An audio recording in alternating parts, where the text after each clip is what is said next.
ดอกไฟกระต่ายนะผมนี่ตายอีกเลยนอกในกระต่ายนอกกระต่ายตายเบอร์3เลยอ้าวแสดงว่าสิตายไพ่เนี้ยวะใครประตูออกลูกสามมันจังอย่างนั้นฮะจริงๆนี่อย่าเพิ่งทุบปัดออกกันว่าผมมันมีแต่ขี้ฝุ่นปัดออกเป็นแอร์ออกไว้ปัดถึง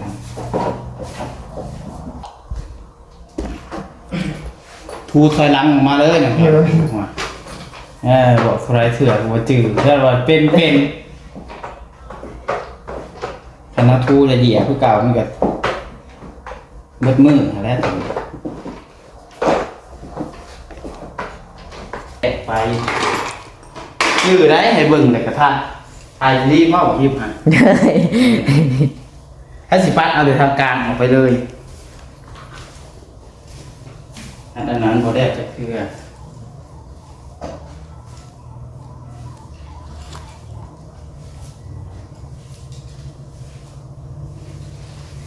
รถไถมือเวียงปะแล้ว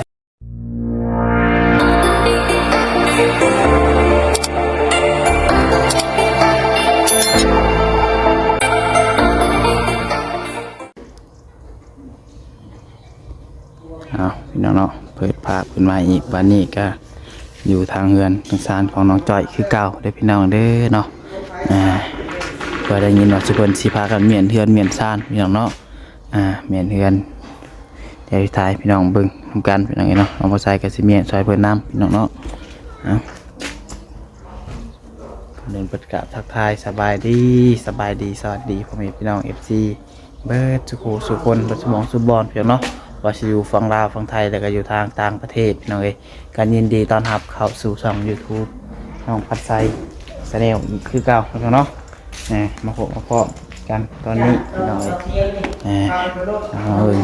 น้องจอยพากันเมียนเฮือนทูเพื่อนเมียงปัดแล้วบ่นะคือทูเลยปัดได้เศร้าปัดฮะปัดแต่เศร้าพวกแม่นอยู่บ่ปัดนี่แต่ว่าคือยังบ่ชง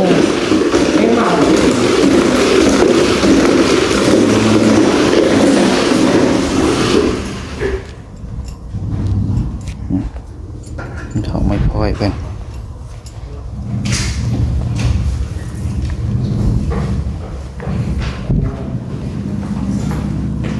ดอกไฟกระต่ายนะผมนี่ตายอีกเลย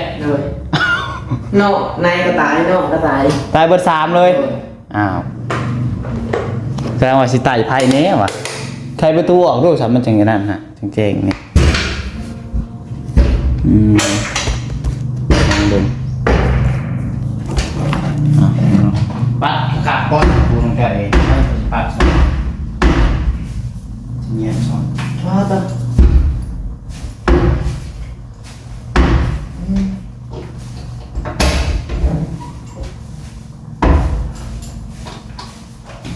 อย่าเพิ่งทุบปัดออกกันว่าผมมันมีแต่ขี้ฝุ่นปัดออกเป็นแอร์ออกไว้ปัดถึง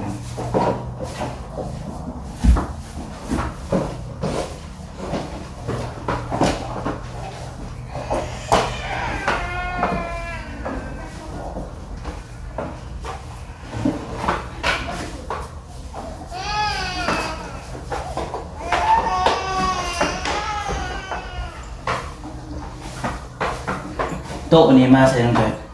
โต๊ะของพ่อ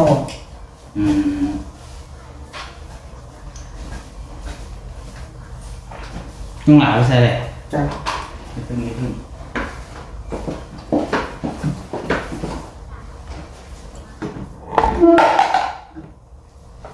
ยัง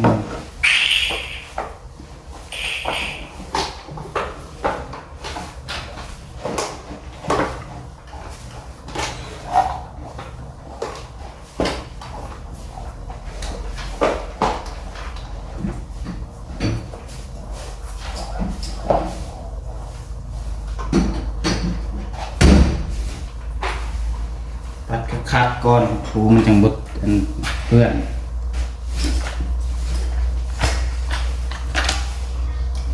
ถู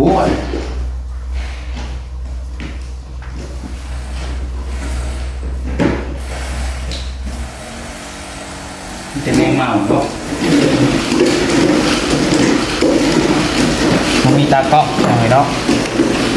เดินหาน้องหลาดีใจป่ะสีเนียนเทียนใส่น้องจ้อย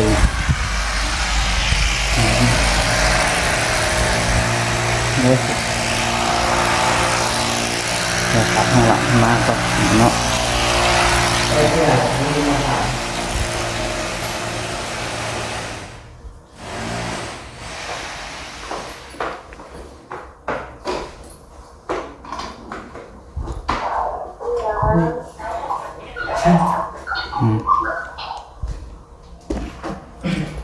ทูถอยหลังออกมาเลยนะ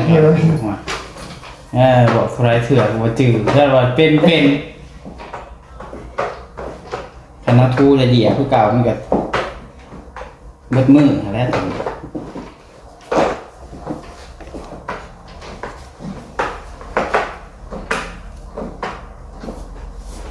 ดอกไผ่ก็ตายไปเลยเนาะ เลย ก็3 ดอก ชามทอกเช่าคืนนี้ยังใต้อยู่ได้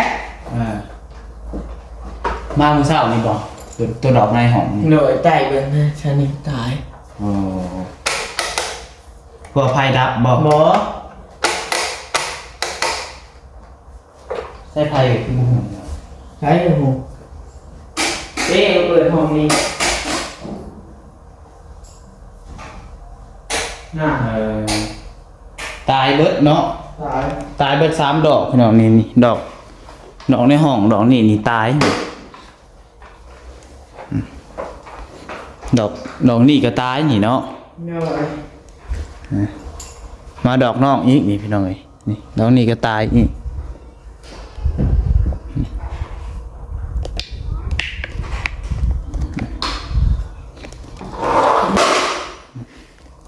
เลยพี่น้องเนาะ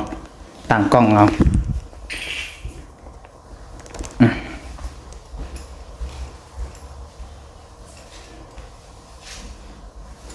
อึ๊บเอาตัดโอ้ย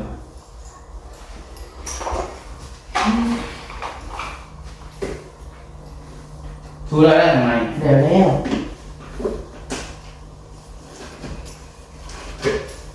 เพราะมันเครื่องยังหวานอยู่ผม เรื่องของเครื่องก็ทูเลยเครื่องเต็มอยู่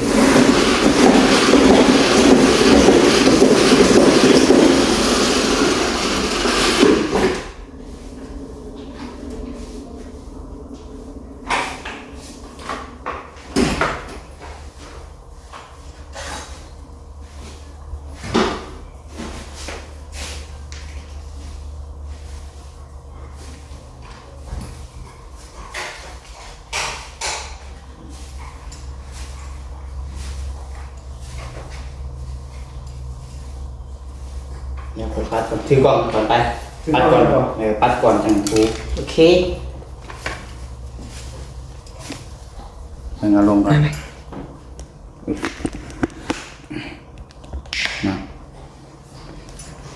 นี่มันคือเป็นอันนี้ใช่โอเค ถึงเอาปัดเงินปัดตะเจออกไปชื่อได้ให้เบิ่งในกระทะไอ้รีบเอาคลิปฮะ ได้ ถ้าสิปัดเอาโดยทางการออกไปเลยอันนั้นพอได้จะคือ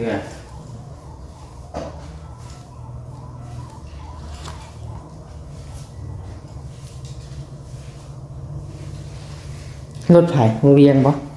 นั่นแล้ว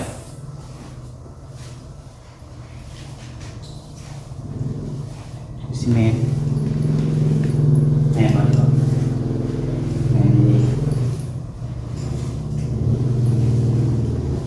เนี่ยจะจืดความเด้อ โน่น แบบปัดนี่หนาแบบปัดนั่นนี่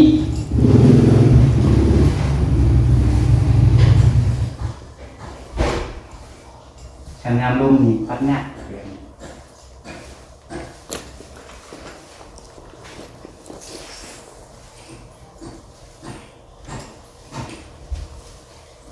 เป็นทางเป็น ท้ายไปท้านั่นท้าลินเกม ทางเกม เลย โอ้ย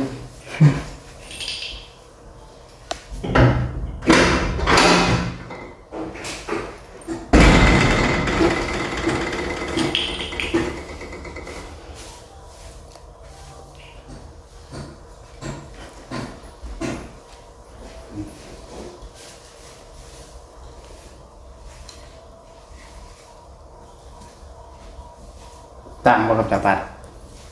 ต่างบ่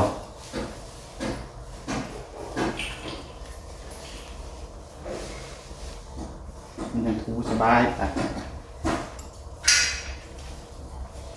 นะทูแล้วเป็นทางในเนี่ย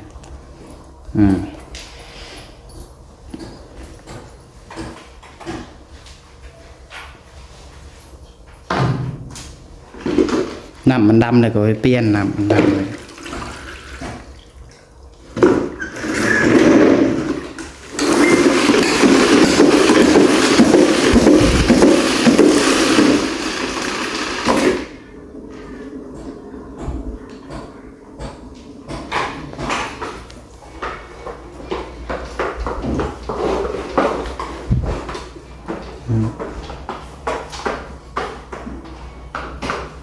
ของครัวจังก็ไปถูกันเลย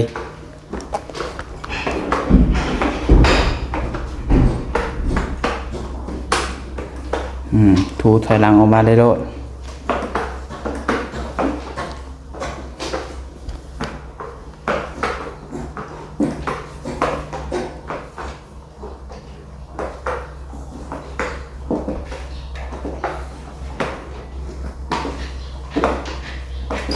ขาวบัดนี่ภายตีนเปื้อนเลยห้ามขึ้นมาเลยสิล่างตีนก่อนขึ้นเฮือน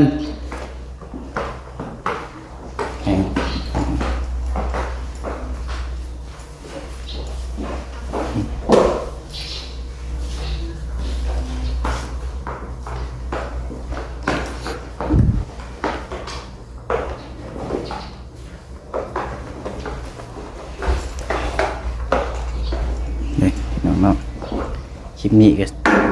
ซีมันวินหัวนี่น้องๆเลยอึ๊บ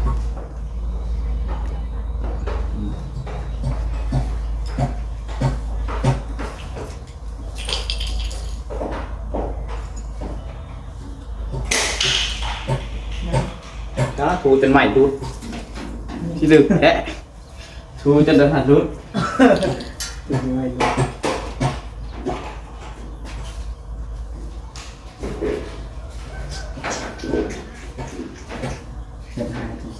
นี่นอกไม่ขี่ไก่อยู่ก็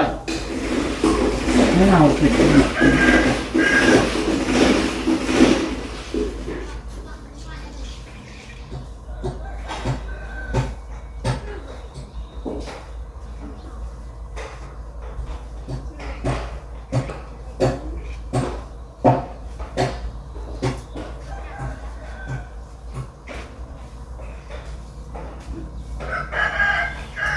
เต็มหมด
จากนั้นมีสางตัวนี้เนาะพี่น้องเนาะเหยียบพละดมเลยหัวแตก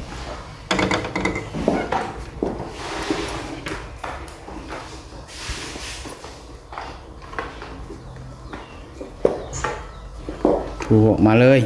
มันออกมา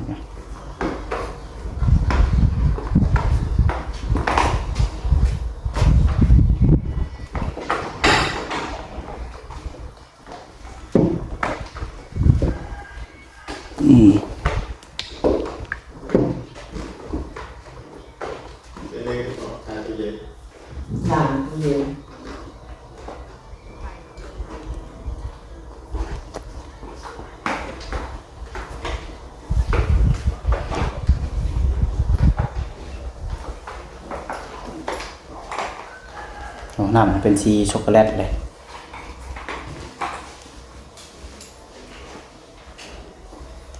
นี่มันเป็นพวกคนครัวเนาะ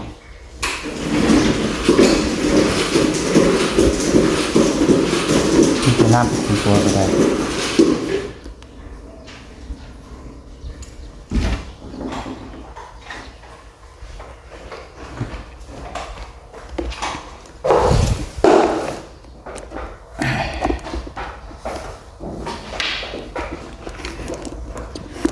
เก็บสิบได้ยินเสียงบันไดพี่น้องเนาะเพราะว่ามันบ่มีไม้นะบ่น้องใส่ดูไกลบ่มีคนถือกล้องอย่างนี้เนาะ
แม่ปัดเทียนสิเนี่ยเนาะ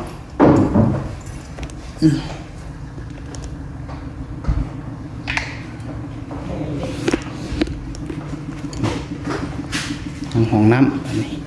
ห้องน้ำมันน้ำไหม้เดี๋ยวบ่นี่พากันมาทูพากันมานั่นหนักลงคัก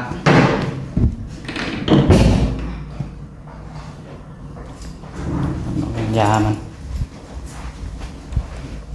ลองปลาวันเปียกสัก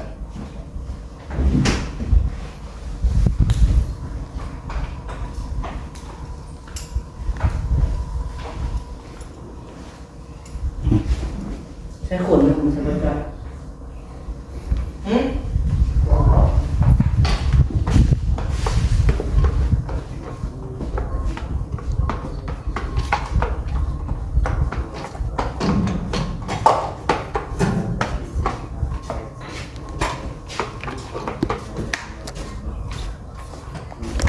เห็นบอกกวนถ่ายวีนะอ๋อแน่มันติดมันเลย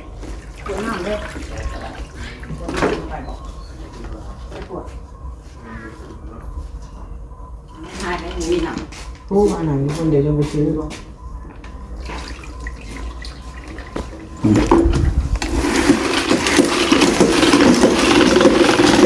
เสร็จที่บ่บอลนั่งอันนี้ก็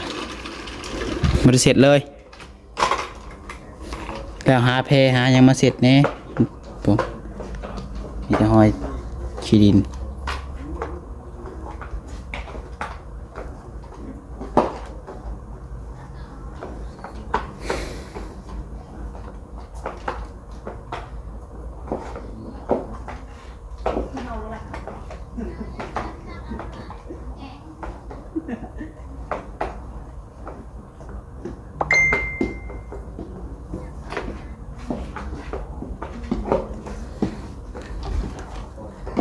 โธ่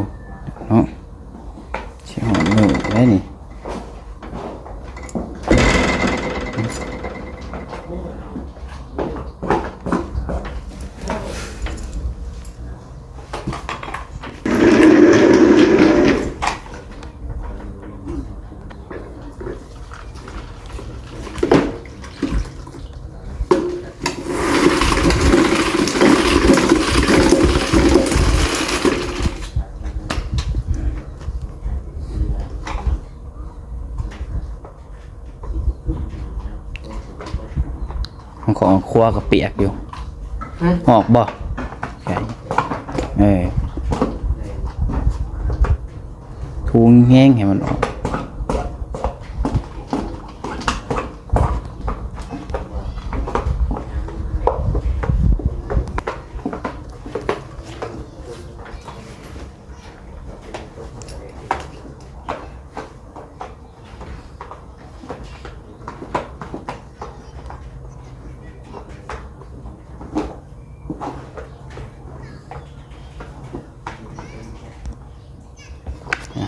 เนาะเป็นทูเนี่ยอันนี้เนาะน้ำมาใส่ก็สวยบันนี้ก็ทุกคือดังแหงแทกโลบันโอ้งานกันได้เกะงานกวกโดดเมื่อกี้นี้พี่น้องเนาะโอเคได้พี่น้องได้สำหรับคลิปนี้กันน้องพระไซกับซอยน้องจ้อยเป็นทำความสะอาดบ้านพี่น้องเนาะบอกก่อนน้ำไม่แหวกพี่น้องเนาะถือเฮือนถือซานพัดเฮือนปัดนั้นปัดนี้พี่น้องเลยพอน้องพระไซกับพอเป็นอยู่พี่น้องเนาะกับถึงขัดว่าเก่งในนี่ดอกพออยู่เฮือนน้องพระไซกับมีเตน้องพระไซเฮ็ดทุกอย่างอยู่เฮือนเนาะปัดกวาดถูเฮือนสักเครื่องล่างถอดนี่เนาะพอพ่อแม่เพิ่นก็ตื่นเช้ามาเพิ่นก็ไปหาโลดพี่น้องเนาะโอเคพี่น้องสำหรับคลิปนี้ครับผิดพลาดไปกันได้ก็ต้องขอโทษขออภัยหลายพี่น้องขอบคุณไว้พี่น้อง FC ทุกคนที่เข้ามาชมพี่น้องใส่จนเริ่มจนจบเด้อกันเด้อพี่น้องกำลังใจกดไลค์กดแชร์แน่พี่น้องเนาะซอยได้ทันทีซอยน้องใส่กันเนาะใจนี่ขอบคุณสบายดีสบายอยู่ดีมีเองหากแพงไว้สุขสุขคนพี่น้องเนาะ